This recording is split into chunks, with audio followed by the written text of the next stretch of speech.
Special thanks to Casey Smith for editing this script. This video is dedicated to viewers like you. Thank you. One day in 1902, paleontologist Barnum Brown explored the Hell Creek Formation for prehistoric life. He ended up finding an interesting discovery that comprised of 34 bones. In his journal, he wrote this: Quarry number 1 contains the femur, the pubes, humerus, 3 vertebra, and 2 undermined bones of a large carnivorous dinosaur not described by Marsh. I've never seen anything like it from the Cretaceous. These bones are embedded in flint-like sandstone concretions and require a great deal of labor to extract. It would take 16 teams to drag the body back for research. Little did Brown know that the dinosaur would be crowned the most famous and fearsome dinosaur of them all, Tyrannosaurus Rex, Tyrant Lizard King. Thanks to roaming around in children's television programs and terrifying the silver screen, almost everyone knows the name and the reputation that comes with it. Even if you're not a fan of staring at a bunch of old bones, you gotta admit that this dinosaur has quite the reputation. But why do we care? With a huge collection of dinosaurs, what makes this hyper-aggressive Barney so special? Well, grab some popcorn and some soda because we got a lot to uncover in this episode of Prehistory.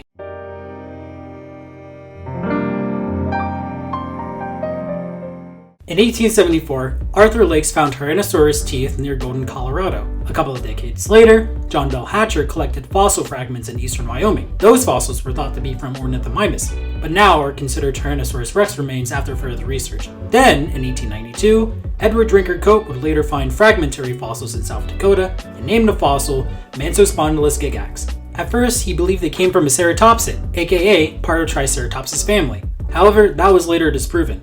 In 1907, Hatcher identified major differences that would conclude that Mansospondylus was actually a theropod, aka a meat-eating dinosaur. Now, let's go back to Mr. Bones himself, Barnum Brown. In 1900, he found the first partial skeleton in Wyoming. Then, in 1902, he discovered another skeleton at the Hell Creek Formation. And now, for the final player in the making of a king.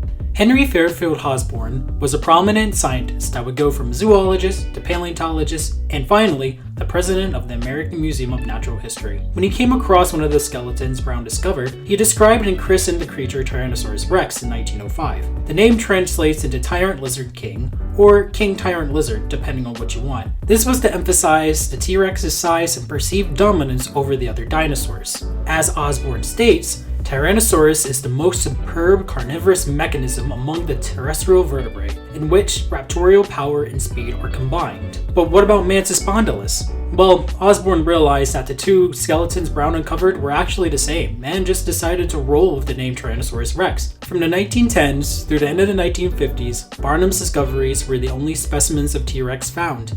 Mainly because of wars and Great Depression kept many paleontologists away from the field. However, that was going to change in the 60s. Over the decades, we found more species of T-Rex and know more about them than Cope, Brown, or Osborn combined. For instance, it was believed that T-Rex stood upright in the Godzilla position. This was because of Joseph Leidy's reconstruction of Hadrosaurus, which was the first dinosaur to be shown in a bipedal fashion. Because of this, Osborn was convinced that this was legit and had the American Museum of Natural History unveil the first complete T-Rex skeleton arranged in a kangaroo pose for 77 years. This would be the fashion for Rexy and other bipedal dinosaurs for a bit until the 90s and beyond. From 68 to 66 million years ago, T-Rex lived in the late Cretaceous period from Canada to New Mexico. Here, the mighty ruler enjoyed living in different ecosystems. This included inland and coastal subtropical and semi-arid plains. Often warm and humid, it hosted angiosperms and towering redwoods and archerias. And when there are plants, there are hungry plant eaters. For example, you would have Triceratops munching on good greenery. Then you would have vast herds of bellowing Amontosauruses roaming around. And then you would have their lovable but grumpy take neighbor, that is the Ankylosaurus. Some of God's most half-baked science projects have lived under the watchful and hungry eye of T-Rex. The most notable location T-Rex roared around in was the Hell Creek Formation.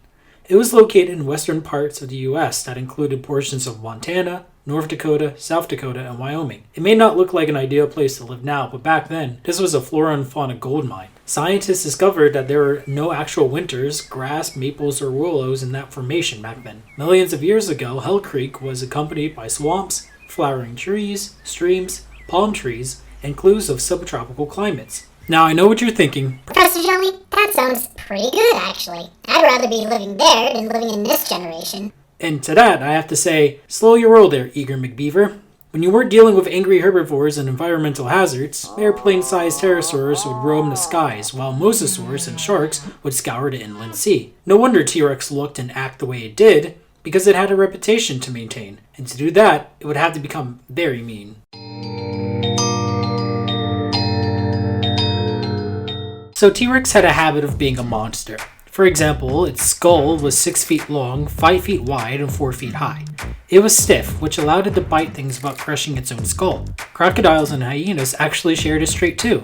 It was designed for grabbing, ripping, and crunching. Scientists estimate that an average adult's bite force could exert 35,000 to 57,000 newtons of force in the back of its teeth.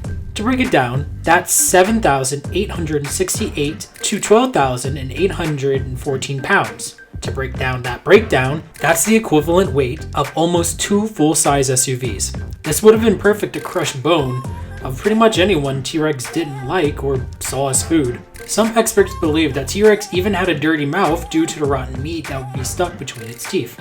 So when T-Rex hunted, it could rely on its bite to do its dirty work for it.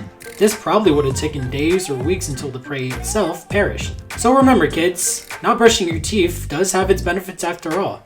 You might think that's weird of me to say, but as a responsible adult, it's my job to teach these kids the wrong facts of life so they can become productive members of society. Some might call that an abuse of academic power, others might call that a very strong character arc just waiting to happen. Now, back to the program. For its height and length, it stood at 12.3 meters long and 12 to 13 feet tall at the hip. In terms of weight, T-Rex weighed 7 to 8 tons. That's about the equivalent of 43,922 and 50,196 McChicken sandwiches. I would have used hamburgers for this breakdown, but for me, it's a McChicken, the best fast food sandwich. Now it's easy to say that T-Rex was a huge, dumb, smelly, slow, gangly, small-armed freak with... Huh? Someone wants to talk to me?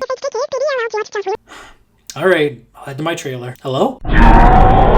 Hey, look, it's not my fault. I didn't write the script, okay?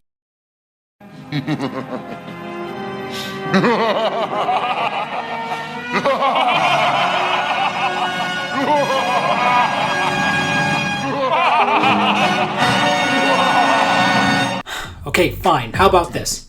T-Rex had the brain the size of a chimpanzee's, which was smart in dinosaur standards. Its cerebrum, the part of the brain that is associated with memory, is huge. The same goes for its cerebellum, which oversees muscle function. Its forward-facing eyeballs were the size of softballs, allowing the retinas to collect more visual information. Because of this advantage, it could spot prey within a 4-mile range. You know that whole vision is based on movement thing from Jurassic Park? Well, that's not true. To top it all off, T-Rex had a very good sense of smell. This bad boy would have been equipped with large chambers within its 12-inch wide nostrils, which had sensory tissues that would detect odor. The large olfactory bulb would communicate that information to the brain. This way, T-Rex can triangulate and pinpoint its pretty much doomed target. Kinda like how I am when I'm on the prowl at a Golden Corral. Let's say you're in an indoor arena, cracking open a cold one with your boys, and suddenly a T-Rex walks in. Within moments, it can identify everyone in that room. T-Rex had a walking gait that carried it at 12 to 25 miles per hour. If it went any faster, the creature would have shattered its foot bones. You could say that's slow, but the fastest human could run about 27 miles per hour, and the last time I checked, neither of us could run that fast. As for the arms and tail, T-Rex had pretty muscular arms that were bigger than ours. With a bite force that can crush your dreams in an instant, it's pretty unlikely that T-Rex would have had to use its arms for anything. But you know how the old saying goes, size doesn't always matter. Scientists believe that it was strong enough to bench press an estimate of 400 pounds total. Others speculate a few theories about the arms as well. For one, they were used for grabbing on prey. 2, if the T-Rex was on the ground, it could pick itself up with no problem. Finally, here's my personal favorite. T-Rex could have used tickling to arouse the female like anacondas do in the wildlife, because if there's one thing that is sure to please your lady, it's tickling. As for the tail, it was the key to holding T-Rex all together. With such a big head and massive weight, the tail helped provide a balance and muscle strength that helped it walk. Back in 2012, a Tyrannosaurus Rex called Y-Rex was recently found as an almost complete skeleton. Almost. 2/3 of his tail was missing, probably due to an attack from another T-Rex. But without that counterbalance, it would have most likely attempted to change its center of balance. The only problem is T-Rex probably would have had a tough time living after that. Think of it as a game of quap. The Y-Rex most likely struggled just getting up in general, let alone walking or running or anything else. Remember, T-Rex is very top-heavy, and without that counterbalance, any fall could seriously injure it. I mean, it's not the worst thing that happened to a T-Rex. T-Rex essentially lived a very dangerous life. Scientists often find T-Rex with broken bones, fractured ribs, missing teeth, and puncture wounds, mainly from other T-Rexes. When we think about it, we like to think that T-Rex is very invincible, and nothing could really hurt it. Unfortunately, that wasn't the case. T-Rex faced a whole bunch of dangers from Triceratops, Ankylosaurus, and, well, from other T-Rexes. The average T-Rex probably lived a high-risk, high-reward lifestyle. I like to think T-Rex was the equivalent of an NFL athlete. Physically strong, athletic, quick to injuries, has the potential of doing terrible things but still being beloved. You know, the basics.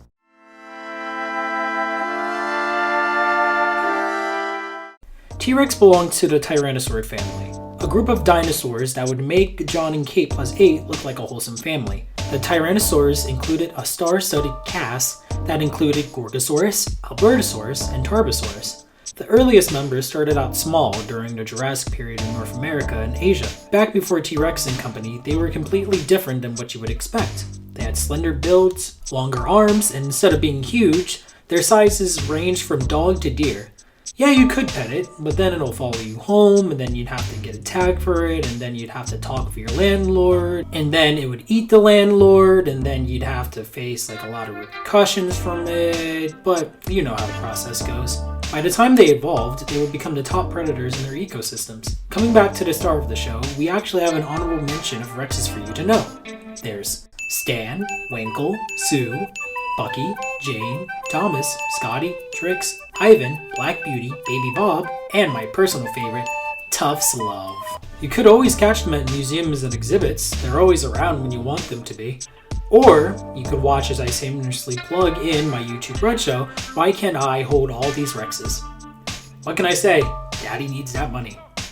The most famous T-Rex of them all is Sue. Like your average Karen, she was ferocious and ready to strike fear in all those who would cross her path. Fossil collector Sue Hendrickson discovered her while exploring the Cheyenne Indian Reservation on August 12, 1990. She was 40 feet long and 13 feet tall at the hips. Like all Rexes, she lived as she died. Dangerously. Sue was 28 at the time of her death. We don't know how she died, but we do have some clues. During her life, she suffered from a damaged shoulder blade, a torn tendon in the right arm, broken ribs, arthritis, gout, and possible bacteria infections. Nothing says welcome to your late 20s like extreme pain.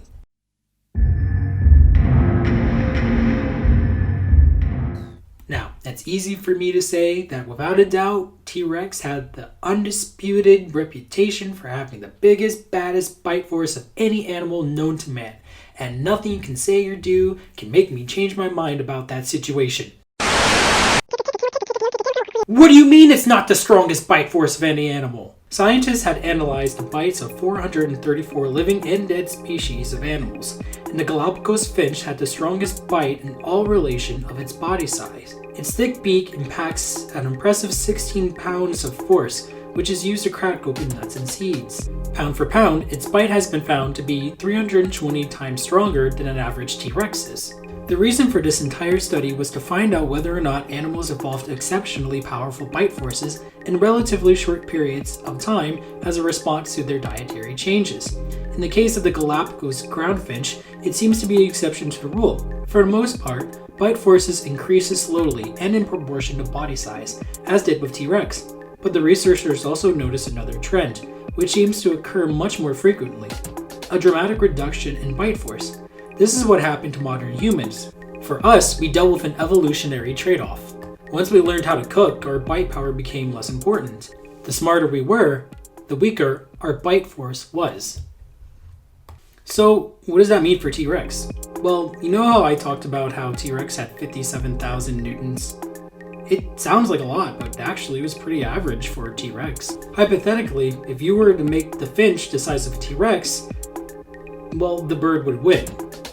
Well, at least it's easy to say that T-Rex is the biggest meat-eating dinosaur around. It's not.